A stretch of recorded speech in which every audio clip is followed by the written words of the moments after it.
मानहियो जान से छोड़बो नहीं आसान से मरलो पछीन के ले अइबो भगवान से।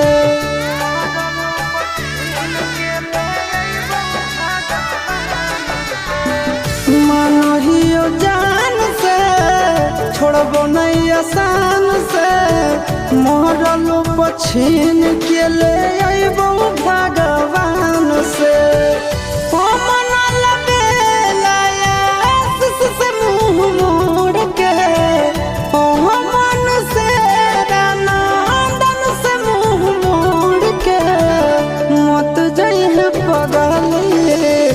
पगला के छोड़ के मत जाइए